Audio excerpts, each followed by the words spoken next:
Ang Pinoy ay nagpunta at nagbakasyon sa Boracay. Habang nakahiga sa malaperlas na buhangin ng isla, may lumapit sa kanyang Chino at nagtanong, "Hey, are you relaxing?" Sumagot naman ang Pinoy ng, "No." Makalipas ang 3 minuto, may lumapit naman sa kanyang Koreano at nagtanong, "Hey, are you relaxing?" Sumagot lang ulit ang Pinoy ng no. Maya-maya pa, may lumapit naman sa kanyang Amerikano at nagtanong, "Hey, are you relaxing?" Naiiritang sumagot ang Pinoy ng, "No, I'm not." Sa sobrang inis ng Pinoy ay nagdesisyon itong bumangon at maglakad-lakad muna. Habang siya ay naglalakad, may nakita siyang negro na nakaupo sa buhangin. Tinanong niya ito, "Hey, are you relaxing?"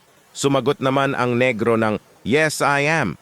Pagkasagot ng negro, agad siyang binatukan ng Pinoy sabay sabing, "Tang ina ka, ikaw lang pala si relaxing.